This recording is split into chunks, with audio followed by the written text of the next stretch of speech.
Thanks everyone for coming. I'm sure more of you guys will roll in, but let's go ahead and dive in. So today, really, the topics that we're going to be discussing is development updates, user interface regarding leasing. Proto will probably share some information about production chains, and then I'm going to give a bit of detail on kind of marketing. So maybe to start us off, Chris, I know you've been extremely heads down with contract work. Do you mind just sharing a little bit about the development updates and where we're at with that? Sure. Yeah. Those of you who are here, thanks for being here in the depths of our heads down, grindy, calm before the time period, calm before the storm period. Um, yeah, like JP said, it's been a lot of really heads down work on contracts. Everything is kind of shaken loose with the Cairo upgrades that are leading up in a couple weeks to the uh, probably biggest performance upgrade that StarkNet will go through over the next couple of years. We would expect a much faster and more performant network. That has involved a number of changes to their code base, which we've been working through. I think one of the things that has come out of this, I shouldn't say delay, or that it is a delay for when we would be able to deploy things on a testnet, because we were waiting for this upgrade. But it's likely that the beginning of phase 4 testnet, not the official beginning, but the first things that get onto the testnet will be substantially more complete than we had previously expected. We thought we would have been deploying things kind of a little bit at a time, but with the way that the StarkNet upgrades and Cairo upgrades have gone, that hasn't really been all that realistic. So the nice part is you'll see a lot more of a complete game at first with the testnet, and it will ramp up to a complete game much more quickly. But the downside is the wait was a little bit longer than expected. But things are moving really well. It's diving into some details, but we have basically all of the state management finished, including, I think, a pretty robust plan for the shift from rollup mode to Validium mode, which, to not go into too many details, basically just means that the cost of storing data on StarkNet will drop by at least 10x and get us into kind of that promised land of sub 5 cent transactions, even fairly complex transactions, which is I think really exciting. But yeah, I mean, things are moving. There's been a ton of work on the UI. I'm sure we will have a few discussions about that, although I believe Sergey is not here today. We will talk, I'm sure, more about it next time.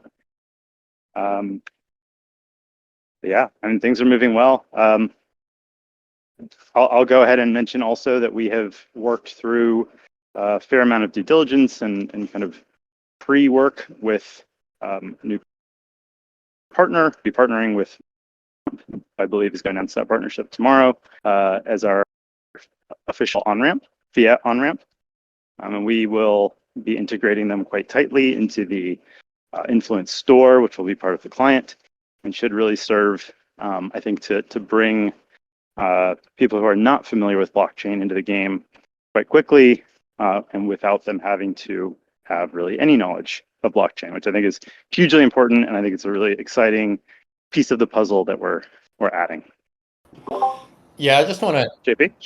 dive in just a little bit there with Ramp to just clearly state what that's really going to be able to do is get people who either are unfamiliar with crypto or people who are already in this ecosystem to be able to shift their mindset from having to get tokens, bridge, transfer, convert, whatever else, to go from that to log into game, have your account, go use Ramp to put some money into your account, buy a crewmate or top up your account to, process transactions and just play. So like that alone is a huge leap. There's still UX hurdles there that we're currently solving and building, such as, account creation and the ability to not have to sign transactions every time that you, put something through in this game. But that's all happening. So ramp is a pretty integral part of this kind of UX stack that makes on-chain games now feel just like any other game. Yeah, and I mean, I've described briefly this flow before, but now that we are partnered with Ramp, just to go into it in a little bit more detail, or I guess maybe not too much, but to go over again, the idea is that a new user, totally net new to blockchain, will come into Influence. They are not having to have a wallet extension installed in their browser. They're getting to create an account on the fly. We're basically handling that just like you would see in any other non-blockchain account creation flow.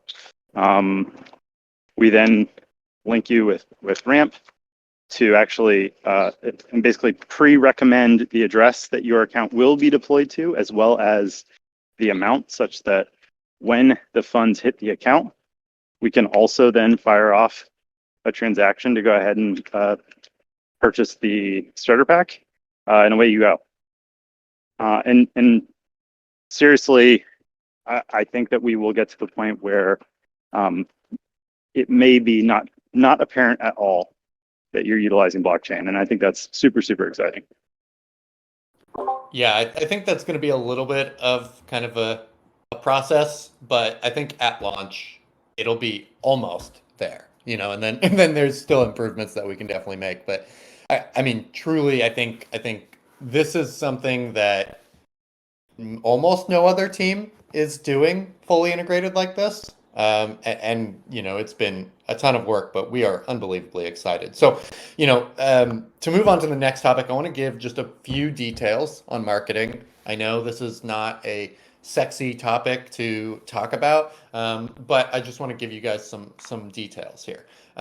Focusing right now heavily on onboarding content creators, and by that I mean traditional gaming streamers and YouTubers who make quality content on games that are typically like Influence. So people who stream EVE Online, Stellaris, Crusader Kings, like these types of hardcore strategy games within our kind of sphere of influence. I am reaching out to them. I'm getting them to say yes to make videos for us as we get closer to launch. It has been going pretty well. There's still plenty to do. But for example, we've already onboarded one pretty incredible creator. His name is Captain Benzi. You're welcome to look him up on YouTube. He's been an EVE Online creator for a very long time. He does some very solid work, and we'll continue to onboard people like him. So, among other things that are happening, I think that is probably the most interesting piece to let you guys know. So moving on from that, Proto, maybe you want to give some info regarding production chains? JP, real quick, I just wanted to maybe follow on and make sure it was clear that Captain Benzi was one of them and not one. Oh, true. Yeah. Yeah, we already have.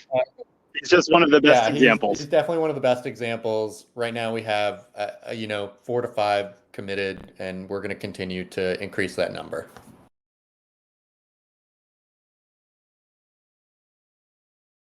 Yeah, and as far as production chains, honestly, I think there's probably a little bit less to share here at the moment, but I'm working away diligently on the recipes that I'm very, very, very close to, like within hours of being done with the recipes on that.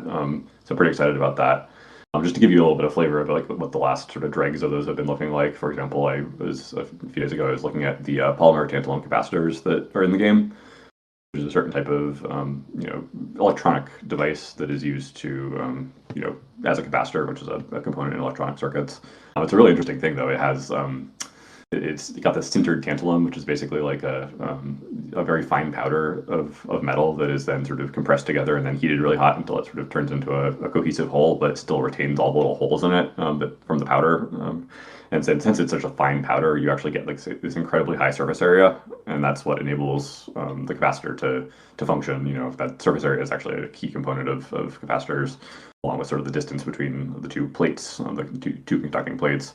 And so then you oxidize a little bit, and that makes the surface of all that incredibly high surface area sort of turn into a dielectric, which does not conduct electricity in the way that the actual conductive metal would. And then you layer on another conductor, which in this case is a polymer called P dot, which is like a conductive polymer, which is really awesome. So that's another product in our game. And so you put a very fine layer of that on, and then onto one end of the capacitor that you're creating, you'll layer some graphite and some silver onto there to make a contact for, I think, the anode, and then the cathode is just the tantalum itself that you connect to. And so with all those pieces together, then you can seal it up in some epoxy or some plastic, and now you've got a little packaged capacitor. And so what the math for kind of figuring out the recipe for that looks like is really getting down to the nitty gritty of what's the particle size and what kind of surface area are you talking about per unit of mass of tantalum, and then what kind of how thick are each of these layers of the different materials that get sort of added onto there, and then how much acid might you need, for example, to create that oxide layer, and how much of the different things that go onto there. And then the output of all that, after I've sort of run the numbers and done a lot of multiplying of areas and depths and things like that, and densities and whatnot, you wind up with this recipe, which sort of tells you exactly how much of each of those components that you need to make a tantalum capacitor, or make a kilogram of tantalum capacitors. And I think obviously, a lot of that is kind of details that we could have just completely made up and you guys wouldn't know any different. But also, it's a degree of consistency that I think makes this game different than a lot of other games. And hopefully, you guys will appreciate that when you're playing the game and can read some of the the flavor text that we're going to put in at some point and get some of that sense of depth as you're playing. And hopefully that just makes the game more fun. So that's just a little glimpse at what one of those recipes that I recently was finishing up looked like. But that's coming along great. I think we're getting pretty close to the time when a production chain in JSON can be shared. There's a little bit more to go, but that we're getting really close there, and I'm excited for that step, obviously. But I think that's pretty much it for production chains at the moment. Hodo, to maybe go a little bit further on that, I know we had shared a few weeks back some of the production chain screens, but I know not everyone here was there for that. Mm-hmm. Could you maybe just briefly explain, what's a recipe going to look like? How are you going to create something in Influence? Sure. So the basic way to do a production chain is you need to have a production chain building. So that's a refinery or a factory or a shipyard in Influence, at exploitation anyway. And each of those, or bioreactor, the farm, and each of those buildings has some set of these processes that are associated with them. So a process is basically a way to turn some products, which are resources, materials, components in the game, into some other set of product or products. That's sort of basically what a process is. And one aspect of the process is what are the ratios of all the inputs to the outputs?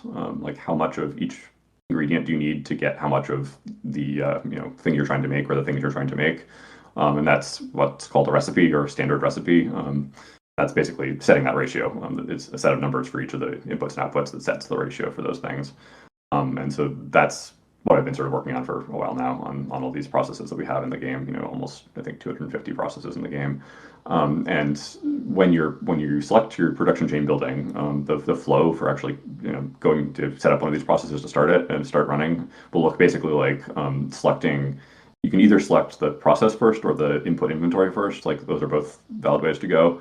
But if you select, say, the process first, you'll see a list of all the processes that are available for that production chain building.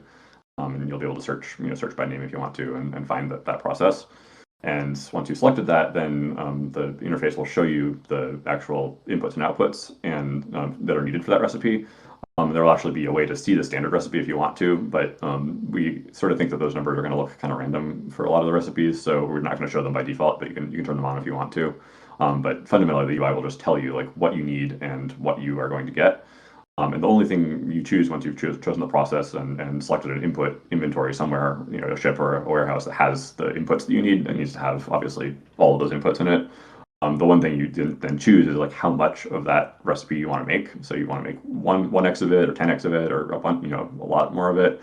There'll be a slider that you can slide between that selects how much of that you make. And the interface will update to show exactly how much of the inputs you take and how many of the outputs you'll get. And you also select a primary output if there's multiple outputs. So that's the one you get all of, and then the rest you get less of. So it's sort of there's a strategic decision there about which output you really want to make, and the other ones are sort of less important. But those are the decisions you make while you're looking at that UI, and then you'll have selected an output inventory where the outputs will go once you're done with that process.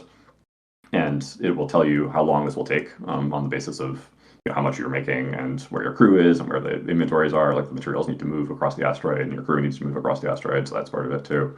So those will all go into that, and it'll just tell you how long that will take based on basically the slider and what locations you've selected. And then when you're ready, you line that up and you can click go, and it'll start going. And sometime later you'll be done, and you'll have those materials in your output inventory. So that's basically the overview there, and this works pretty similarly for all the buildings. The bioreactor has a slight difference with the timing, where it's actually batch. Like you can think of it as like crops rather than just like a completely continuous slider. But otherwise, they're all pretty similar to each other. I mean, the refinery is the one that has the multiple outputs. The other ones don't at the moment, but that's sort of how that works.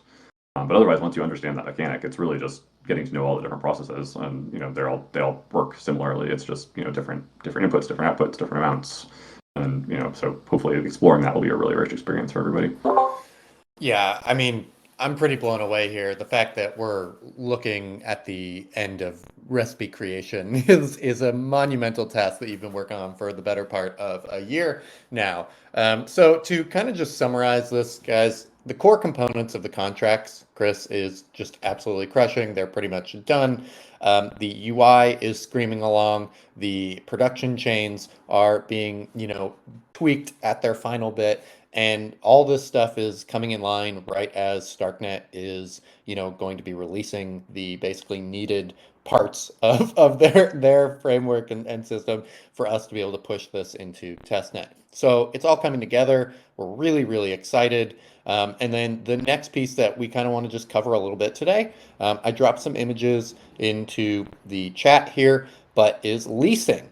Chris, I know you and Proto have been talking back and forth quite a bit, and Sergey has done a pretty beautiful job so far. I know there's some tweaks coming along, but could we maybe talk a little bit about how leasing works in this game? How are owners going to select their lots, and what are the core components of that to lease land, and then as a renter, what does it look like to rent land? Yeah.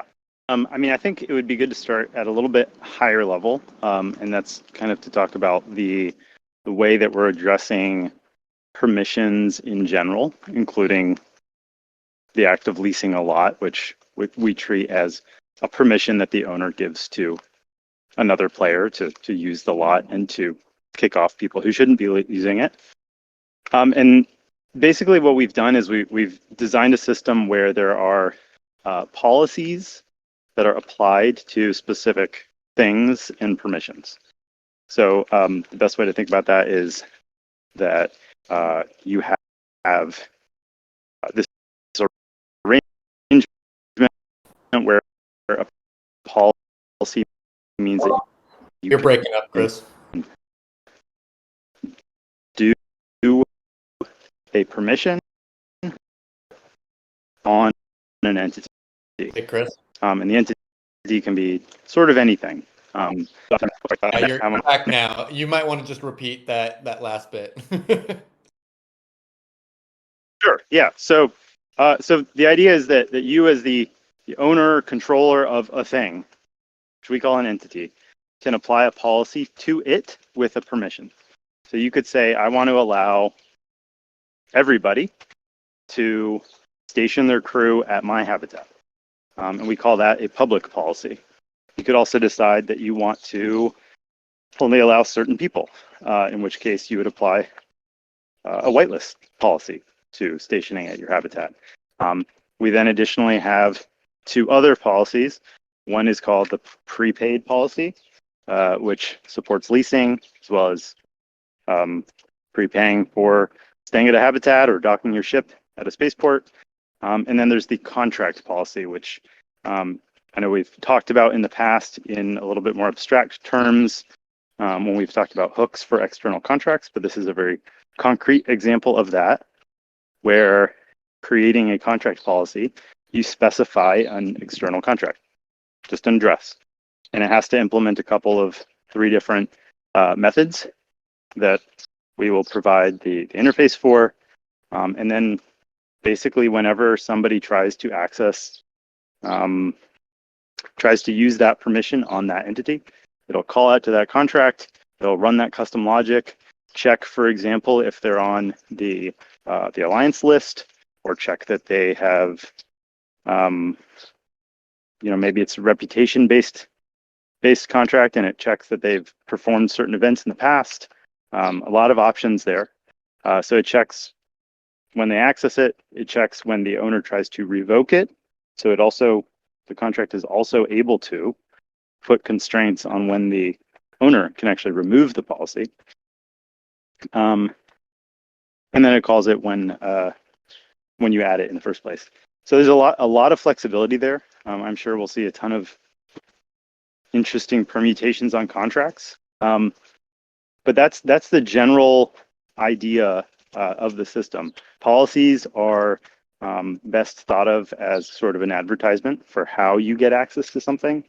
They get converted into an agreement between the player who is trying to do something and the owner when they actually accept that policy. And from that point until it expires, that's what they're operating under.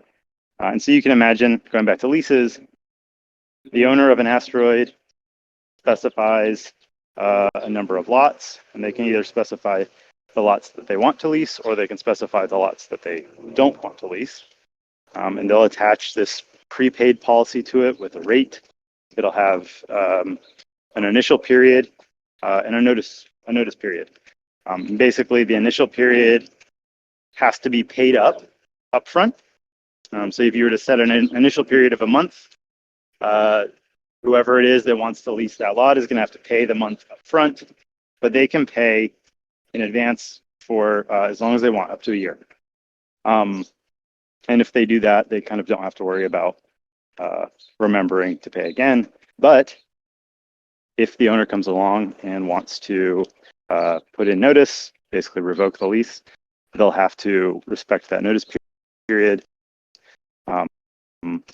start that clock ticking, and pay back any sway that was paid to the owner in advance after the end of the period. I want to know a grace period during which the player is no longer paying, the tenant is no longer paying, but can and probably should get their stuff off the lot.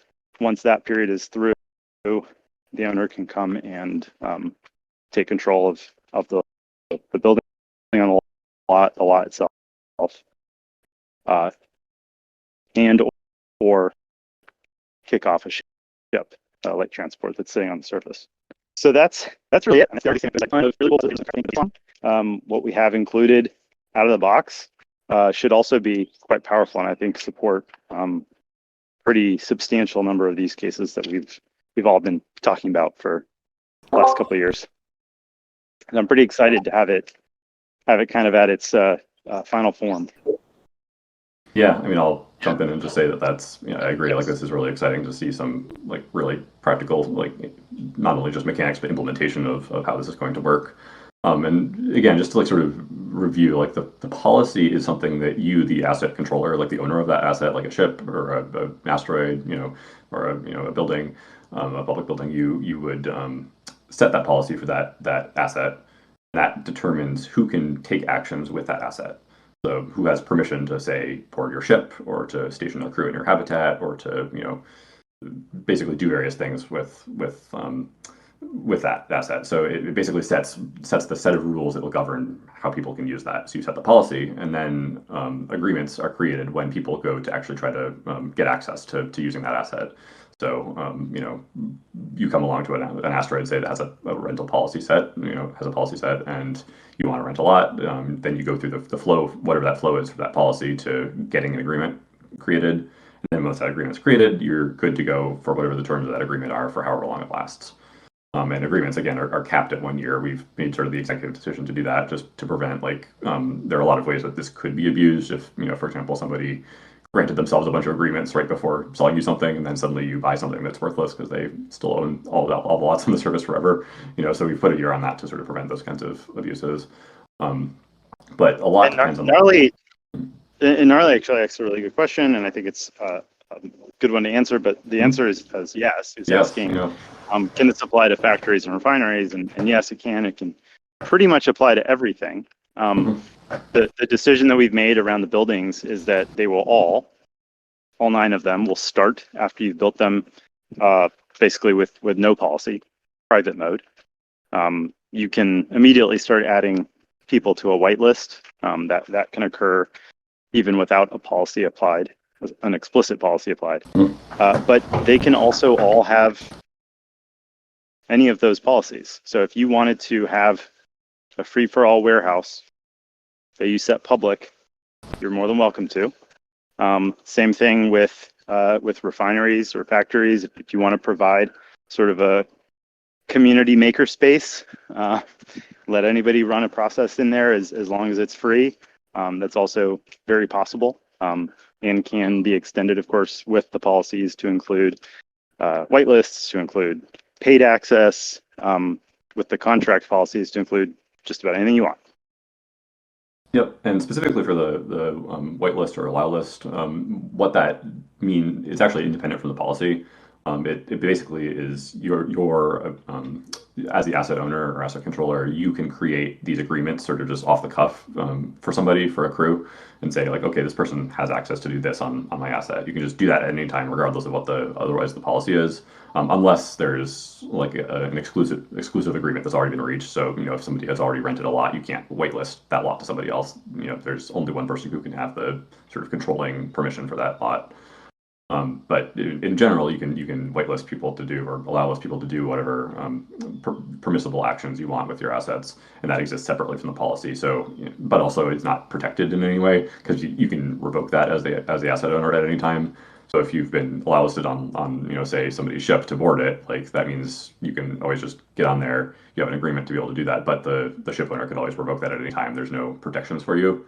If you want to have like a protected agreement about being able to do something with somebody else's asset, then a different policy would have had to be used that would actually create an agreement that couldn't just be canceled at any time by the asset owner. And so an example of that, what Chris was calling the prepaid policy, which is basically our leasing policy. That's the internal sort of default leasing policy that we've got. And actually that has UI support in the game. Like we've designed some of the screenshots that you saw above are actually meant to use that prepaid policy, and to sort of give you some ways to like enter like the rate of your lease and the some of those notice periods, some of those other pieces of information about the lease that are customizable by the policy creator, the asset owner. That is the prepaid or policy, the internal one that we created. The custom agreements, custom policies that we are allowing for third-party contracts to be used with will not provide that UI. They'll just literally provide you like a StarkNet contract address. So it's basically like left up to you to figure out what to do with that as the player. And we're fully aware that that's not very user-friendly. Basically, this is until we have the time and resources to like figure out, and I'm sort of playing to Admiral's question there, like playing to the sort of reviews or audits or community sort of looking, get reputation for these kinds of third-party contracts. Until we have a time to build out a systematic way to do that, it's always going to be sort of, until then, it's going to be sort of at your own risk. Here's where to go. If you don't know what to do with this, you probably shouldn't be touching it, kind of situation. But we will launch with that. We do want to provide you guys from the get-go the ability to have those third-party contracts that create custom policies that let you create custom agreements. So we're pretty excited about that. But yeah, I think overall people will tend to use the prepaid one. I think that'll be pretty standard for a little while. Yeah, and I think resource constraints certainly is a hesitation around committing to kind of like reviewing or vetting those external policies. I do think that we will most likely quickly see certain policy types that are very well adopted, and certainly if there are those, I'm not at all opposed to bringing some of those in-house, kind of be natively supported in the UI when we can vet specific ones. But beyond that, like I'm hopeful that the community sees that as an important responsibility to kind of make sure that the external contracts that get more widely used are vetted, and that the reputation of the groups or people behind those is high. Right. This is sort of like a with great freedom comes great responsibility sort of situation. And, obviously, if we took if we supported like third-party UI and then sort of went down that road really prematurely, then, we'd be opening ourselves up to a lot of potential abuses. So we're kind of keeping it like, at your own risk for now, and we'll be, sort of hopefully improving that experience as time goes on. Yeah. To answer Gnarly's Yeah, question, to answer Gnarly's question on this, he asked about the building policies being separate from lot policies, and the answer is yes. Granting somebody access to, for example, the run process permission on a refinery does not grant them the ability to destroy the refinery. All they'd be able to do is use it. The goods, when completed, would be shipped to the warehouse that they specified when they started the process, and that would be end of story. If they want to be able to destroy it, they need to actually control it, which they would not unless they were the player that built it, or a tenant or the asteroid owner that takes control of that building from a squatter. Chris. Right. So it's sort of a key observation that like not all permissions are the same. Like some are sort of locked down a lot more heavily than others that can be sort of granted freely. For example, boarding a ship is pretty freely grantable, but being able to pilot the ship or being able, that's locked into the owner of the ship. So there's sort of different. Yeah, and we call that internally control, and that is a exclusive permission that applies to one crew and one crew only at a time, to ensure that those kind of destructive permissions are isolated to the actual owner. Yep, and for lots, for example, that would be the evict squatter permission that's tied to the controller of that lot, which is granted by these agreements. So I think it's pretty well thought out. One key point there is like you might be wondering why do we have agreements? Why not just like let a policy just govern at any given time who can access what? And the answer there is that an asset owner or controller of an asset, like an asteroid owner, for example, can always change the policy of their asset at any time. So they can say, oh, I want to change the rental rate, or oh, I don't want to use the prepaid, I want to use a custom policy now, or oh, I'm just going to make this private, I don't want anybody new to be able to use it. And that's all well and good, except that because these policies can allow for like contractually binding agreements between the asset owner and somebody else, like you might pay for time to rent a lot, like you exchange money, and it would not be fair if the owner could just like revoke that instantly at any time if they wanted to change the policy. And so an agreement is basically a spawned out version of a policy that is very specific to that particular player, and that persists even if the policy gets changed. So that's why agreements exist. Just to maybe further this just a little bit more, Chris, when you're saying permissions, and let's just take Gnarly's example of a refinery, and you want to give someone access to just being able to use it, not deconstruct it. Is this a third-party contract that would need to enable you to be able to utilize it, or will our UI supply the ability to like click a checkbox saying these people can, utilize it, or what is that looking like at launch?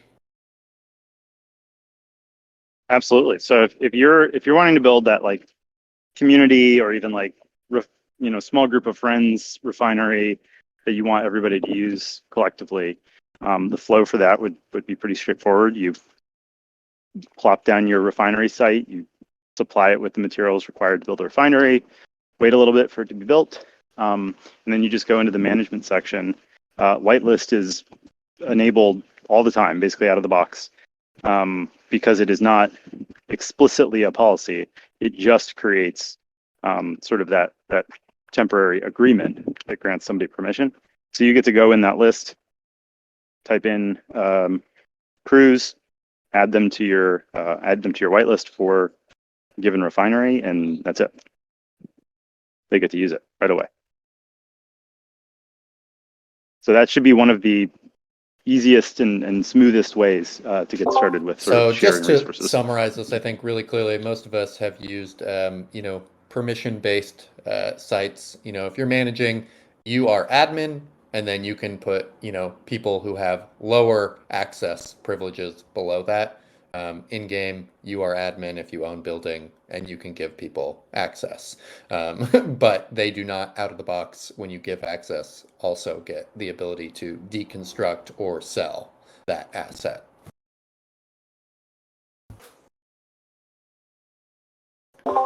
So I think this covers a lot. I mean, I'm super, super excited about this. I think this is pretty much one of my favorite conversations that we're going to be able to continue to have and explore a little bit more.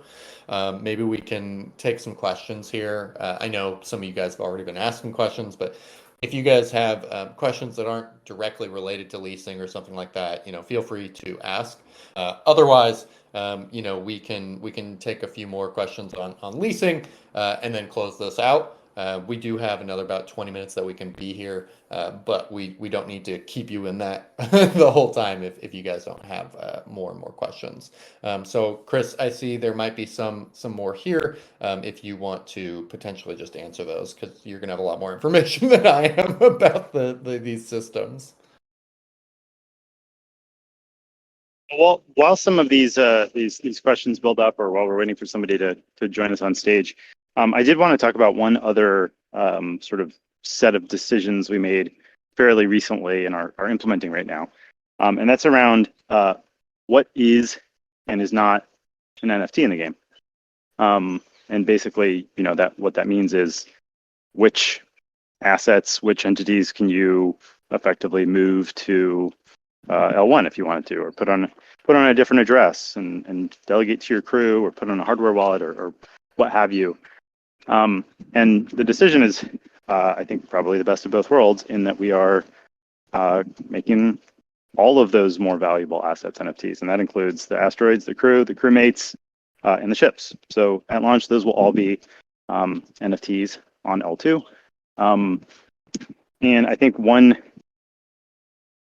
of the initial kind of concerns with going in that direction was how we would best support trading of those things in the game, and not having to always push people to have to go to OpenSea or whomever rises up as the equivalent of OpenSea on StarkNet to go and actually trade them. It's obviously immersion breaking, and I think not nearly as much fun to have to go buy a ship on some external NFT marketplace. And so I think we're doing something pretty cool, and that's to actually integrate a sell order only marketplace into each of the NFT contracts. And what that means is that you'll be able to set a sell price, sort of like you would, stick a sign on your car with a price on it, and you'll be able to do that for any of those assets in Sway. So if you'd built a ship, if you had owned a ship for a while and you wanted to sell it, you could basically just attach a value in Sway to that as your sale offer, and anybody could come along and accept that offer, and the asset would be transferred. And that's all going to happen natively inside the NFT contract, completely non-custodial. We being the game, the game's contracts will never actually touch that Sway or the NFT itself. And then once it's transferred, you can go ahead and take control of that, and that will happen in game. So you'll gain the asset, your wallet will gain the asset, and then you'll have UI immediately to be able to take control of that. And that just still protects and allows for you to move an asset to a different address. The game doesn't immediately assume that just because the asset's in a different account that it's not still part of your crew. So I think it's really a best of both worlds scenario. I think we're also doing something that's fairly unique. I have not seen a whole lot of NFTs with built-in markets, but we will have those for all of our assets, and eventually also for ship skins. So I think it's a pretty exciting set of decisions. I'd like to add just a little bit to that, and maybe give you guys some more color to why this is so cool. Look, we all know OpenSea, Blur, all these things. They're fun if you like to trade NFTs and you don't really understand maybe the utility of these things. But let's say you want to purchase a ship in Influence and you're on OpenSea. Where is that ship located? Is there a crew in it, what's in the cargo hold. Like all these things are not easily addressable on an OpenSea or another NFT secondary marketplace. Whereas like in game with that seller, you can inspect the ship. You could click it, you could go to it, you could see probably what's in it. It's going to make it a lot easier to surface game information that otherwise would have to be some like crazy long list of traits or info in an OpenSea page that no one in their right mind would want to decipher. So this is just going to stop people from having to go from game to OpenSea to then go click on the asset to find it in game to go back to the game and then inspect it. It's all contained. And then click refresh metadata a few times to exactly. make sure So you're not getting it's screwed. all in house, And then it's which still wrong. I think gives just a lot more value and power to kind of as the game gets busier and more players come in. This is going to be a world that feels very vibrant and contained versus something that's, okay, I have to go to a secondary market to get that next thing that I need. Like it's not really fun. Like no one wants to do that if you're actually playing the game. So, I think. I do want to clarify though that none of this breaks the functionality to go and trade your NFT on an NFT marketplace. That's still going to be possible if it's something you're interested in. All we're doing is making sure that the functionality is present and usable as part of the influencer. Exactly. Universe. We're not taking away anything. We're just giving you more power, I think. Yep. And the overall reason, again, to have these high value assets, these Ethereum assets that we've been calling them as actual ERC 721 NFTs that are tradable outside of the game is it's an expression of our commitment to like having these be actual assets that you own. If we had just made them be in game, like anything in game is sort of susceptible to our game contracts and whatever logic is in there. And if we wanted to, if we had made say crewmates or crews be completely in-game assets, then we could at any time, change the logic to like not let you trade them or to take it away from you, like to sort of do those kinds of things that big game companies do like to do a lot when they have full control over things. So we've given you these high value, sort of most important assets in the game as NFTs that are tradable outside because we want you to have full control over them. That's really important to us. No royalties. Yeah, one question I Answer that think question. from Thunder might be good to address in voice here. But he's asking, will there be an option to pay / charge a percentage of the output for lots? So, I know Proto, you gave a little bit of an answer here, but maybe you and Chris can address this a little bit more and how third-party contracts might be able to solve that versus why we didn't just implement that. Yeah, I mean, I guess the first answer there is it's actually not at all trivial because there's just any number of different things different activities that a player could be taking using a lot in various ways that might or might not be considered like economic output that you would want to tax. I mean, tax codes are very complicated for a good reason in the real world, and that we could get exactly as complicated in this game if we wanted to. Also, it might be a lot easier just, for example, just tax, like, try to take a certain percentage of the extracted materials or a certain percentage of the produced materials. And, again, it just becomes arbitrary, like what the actual set of things that would be being taxed is. And so we think that, if somebody wants to do something like that, then a third-party contract that would, for example, grant permission to somebody to do something on that lot, and then use that as a mechanism of keeping track of when they're doing it. That would sort of be the way to start setting up something like that. But you'd still have to, as the creator of that contract, make a lot of decisions about what was actually being watched and how you were going to try to do that. Which actually brings up a good point, which is like how does a third party contract that's used for these kinds of leasing or other agreements know what's happening in the game? And just conceptually, they always have available to them information about the current state of the game, like who has what right now. When you, for example, submit a transaction to that contract, it can check right at that moment and see what all the state of stuff in the game is. Like that's all directly available via functions that are on our contracts. It's a lot harder to know what was the state or what things happened in the past. Events are fired by the chain when players are doing various things, taking certain actions, but those events aren't actually like available to contracts after they've been fired. That's more for like indexers that are outside of the chain to keep track of those kinds of things. And so like knowing that somebody did something is actually pretty challenging. The one thing that we think is going to actually help you do that a little bit is that if you, for example, give somebody set up a policy that's pointing to a certain contract and it deals with certain permissions that are actually like the things you want to track. So like if you're giving somebody permission to do refining in a building, for example, that contract, like every time you go to try to refine, that contract will get called to check if you're allowed to do that refining. And that's the time that the contract could actually, if it wanted to, try to keep track of that sort of thing. Obviously, you have to be very aware of using extra gas to do that because saving information can be expensive. So, third-party contract creators will need to be very cognizant of the sort of trade-offs of keeping track of more things that way. But that is the sort of way that you would go about it, is by creating a set of agreements that may not be there because they're trying to restrict you from doing something, but rather just there to watch you, and keep track of what's happening and potentially to create something as complicated as a tax system or whatever else you might want to do with that.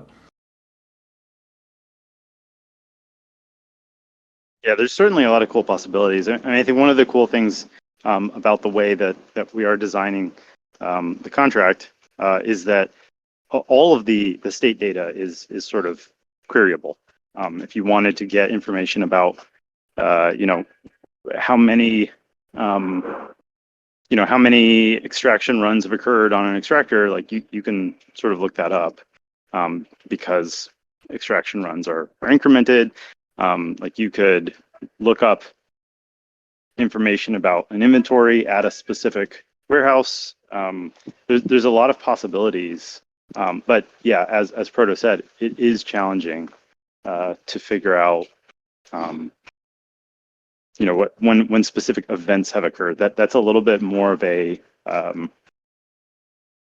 challenge that has typically been addressed off-chain, either via oracles, which is certainly something that can be explored for external contracts, as well as things like storage proofs, which is a pretty interesting approach that's being explored on StarkNet right now as well. So there's a lot of options. I think probably close to anything is possible. It's just a matter of kind of how we get there and how we approach it.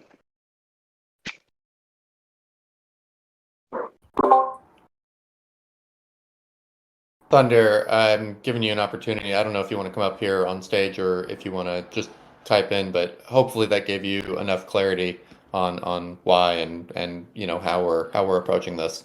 If not, feel free to let us know. We can provide more details. Okay, let's see here. Any other questions here?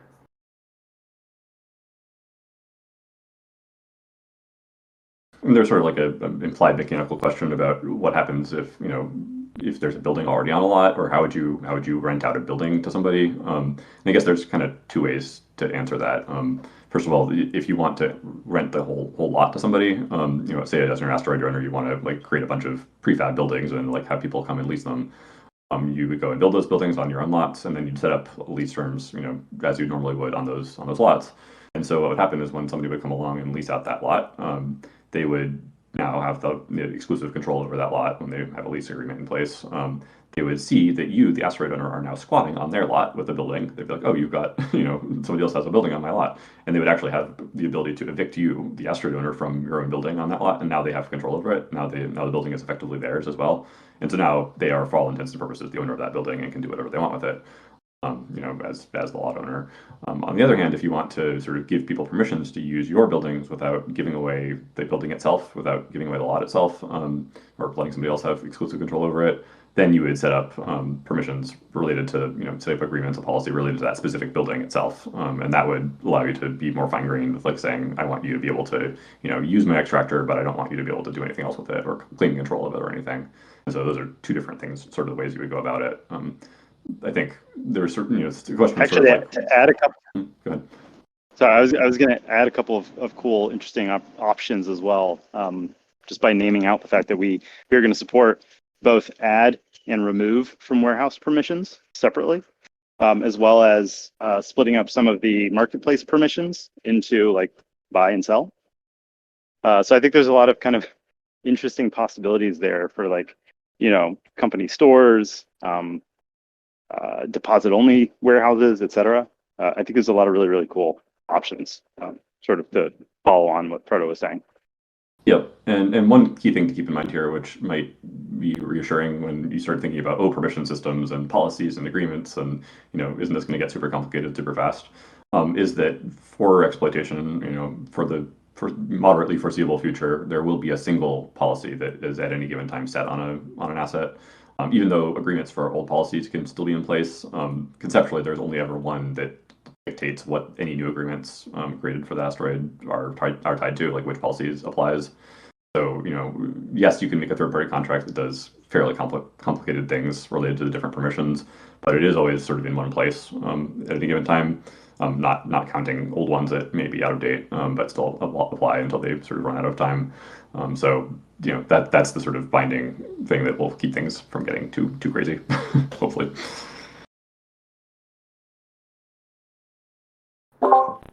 Yeah, I think we could probably talk for another 12 hours about the implications of all of these permissions and how cool they are, and that, as Skippy said, this is Asteroid Tycoon. Yeah, I mean, you get to run your own, business in game. Like whatever you want to do is up to you. Now, there's going to be some standard things that you have access to initially, but as the community, sinks in and wants to hook their own contracts up to the game, really the potential is limitless there. So I'm unbelievably excited to see, what some of these alliances are likely going to do over time, reputation systems develop. This is all kind of like where I see it going.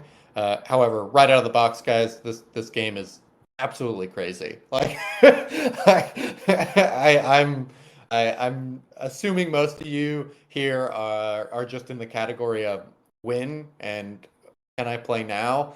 And soon. And from there, I think there will only be more questions, not less, because I think as soon as you get your hands on all of this, you're going to start to be able to think of like the million different things that you could potentially do as well.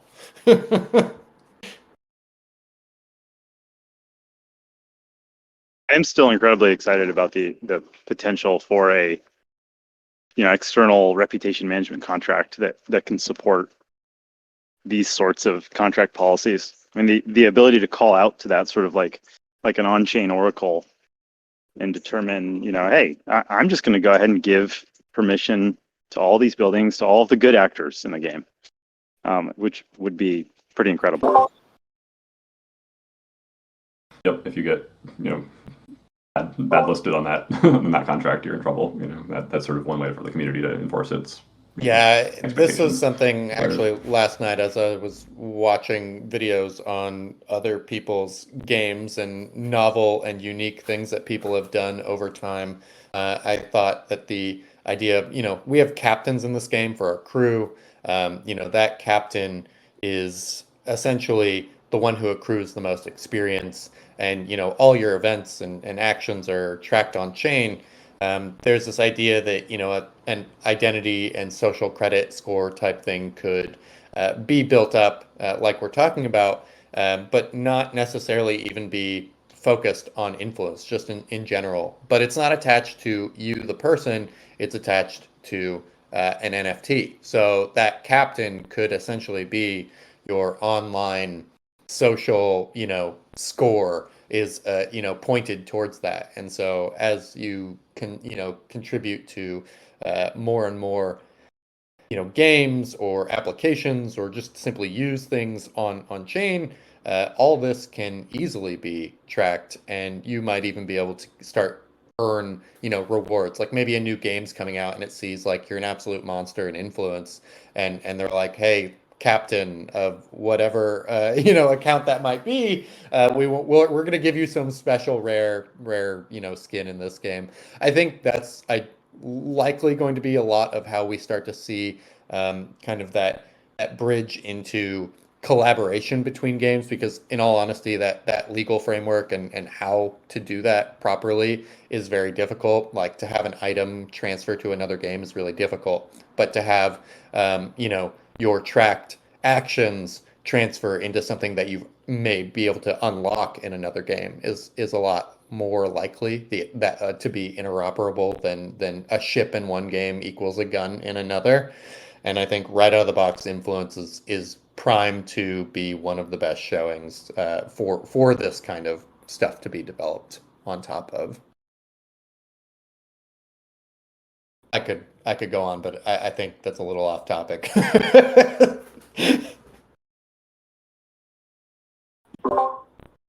Well, we are right up against time here. Proto, I see you're answering some questions. Was there anything that you wanted to maybe mention on voice versus chat to cover any of these questions?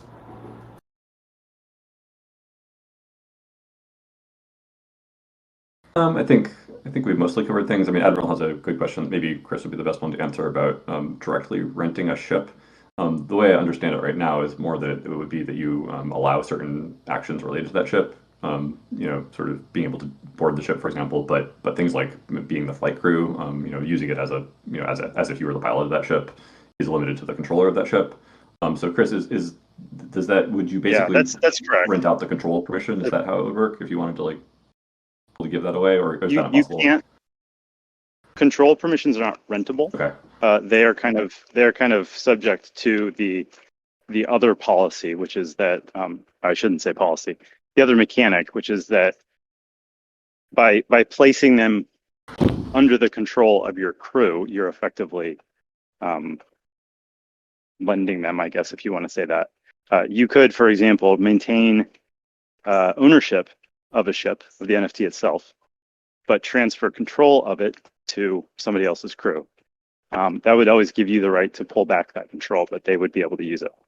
Right. So if you wanted to set up like a rental of that ability, it would be a different third-party contract that you would create that would sort of you'd probably give the asset to directly, and it would then dictate where the control could be reassigned, something like that. So it would be within our Yeah. system. There's certain assets like the basically it's those NFT level assets that we're not really like implementing leasing at that level. Right. So I guess the answer there is that basically the only place where our permission system actually grants control is for the lots, and then for buildings and other the ships. The control is actually just the field that is set on that NFT to be the controller, whichever crew is set to be the controller. I wouldn't totally rule it out for the future, but like even in the case of the lot, it's not actually transferring the control of the lot. It's giving you specific permissions for the lot. You couldn't, for example, change the policy assigned to that lot. That's something reserved for the right. That's the asteroid owner level. But it is. You said that there is like a control permission, right? Yeah. That is assigned to that. So that's what you'd be renting out when you're renting out a lot. Is I would like to get exclusive control permission. The control permission, honestly, the naming was a little bit confusing. So it's just called land use now. Okay. But effectively, right. So you get the land use permission. You're getting like you're getting it's a land lease. Whereas if you want to rent a building itself, then you would give permissions on the building. Right. For a ship, there's like not actually a way to. Good question. Not currently. I mean, contractually, you could create one. Right. To Omop's question, will you need a PhD in CS and/or law? Both would probably be best. But I think immediately you'll probably have to have a fair amount of CS experience. But inevitably, there are already projects ongoing to sort of GUI the creation of contracts, and I hope that we'll see those develop more and more on StarkNet and on Hubble. My hope would be that we sort of blocks approach to creating those contracts. But yeah, JP is totally right. Like the game's going to be super fun even without using custom contracts. I think it just adds like that much more flavor and potential, just because we're on blockchain. Like this is the sort of feature and functionality that I struggle to even imagine how it would be implemented in a traditional MMO. Right. I don't even know if it would be possible. I mean, we're basically allowing people to mod the server here. But in certain limited ways, it's pretty crazy. New. Like this would blow the minds of a lot of traditional game studios. Yeah, and actually, like to just jump. I know we're right at time, but to jump back to kind of what JP was talking about with our outreach to content creators and streamers. I was actually very pleasantly surprised when we spoke with them, like at the reception. And I think the main reason why we haven't been blown off quite as much as I thought, saying the word blockchain would entail, is that we do talk about these pieces, like the things that actually make influence unique by building on blockchain, and not just the kind of buzzwordy, NFT, crypto, ICO stuff that they are used to. So when we talk about decentralization, when we talk about this sort of like modding the server, the almost serverless nature of what influence will be, they kind of see through the forest of scams, I suppose, and crap, and see that like this is a technology decision that we made, and not just sort of like a short-term marketing buzz decision. Right. I mean, there are reasons we've chosen the platforms we have, and it just is fantastic that we're actually able to share those reasons with some of these people, and hopefully they shine through. And Last question here, and I think then we can wrap it up, because I know this is going to be something that will come up, so we might as well just just go ahead and answer it. But the question was, this leads the question to, how does renting crewmates out work, or can you? I know you're going to give a similar answer to probably ships and other NFTs, but Chris, maybe you just want to cover that.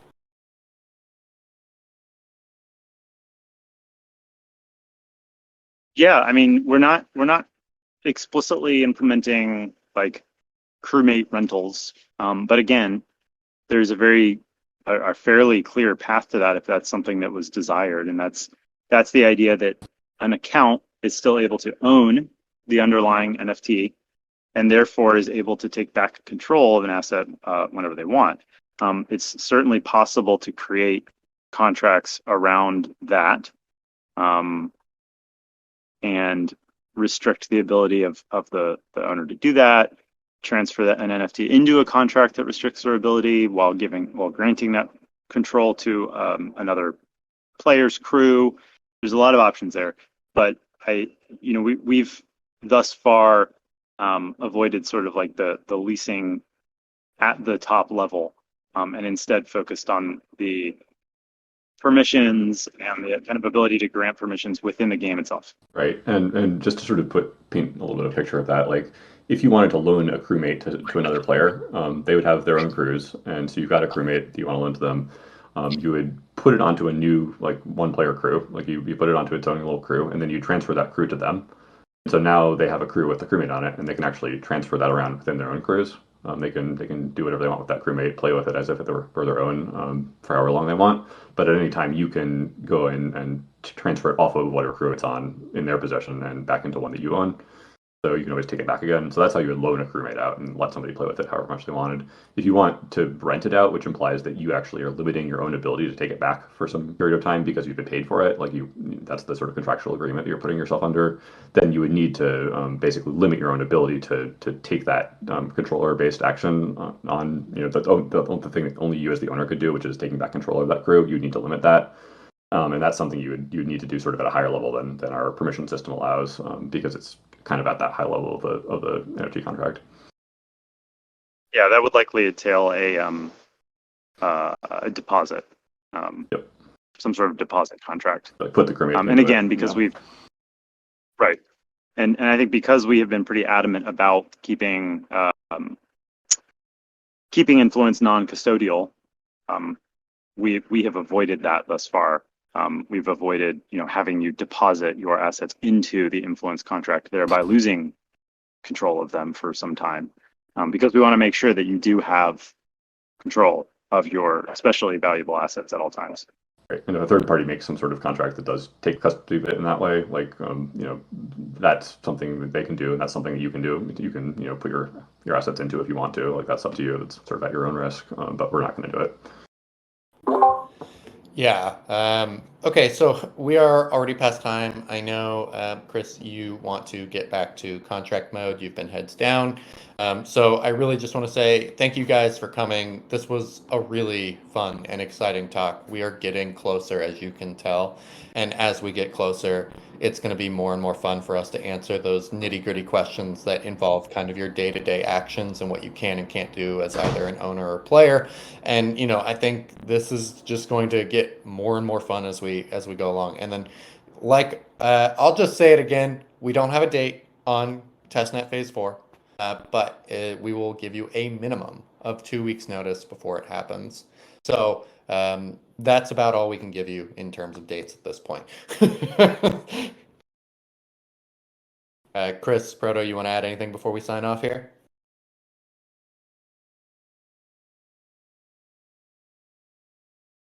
Really, just super stoked. No, I just reiterate what I said at the beginning, that thank you to everybody who's joining us at this like the very depth of heads down grindy period as we approach testnet phase 4. I'm really happy that you're all here. Thank you. Yeah, Yep. any time spent in the Discord by Proto or Chris is time they're not working on the recipes or contracts. But yeah, thank you everyone. Really excited to show you guys more. Just a quick note, not for sure, but we may postpone the next AMA by 1 week. There is some vacation coming up by a few team members that conflicts with that Thursday, but we'll give you guys information as soon as possible on that. So with that, have a great day, and we'll talk to you guys next time.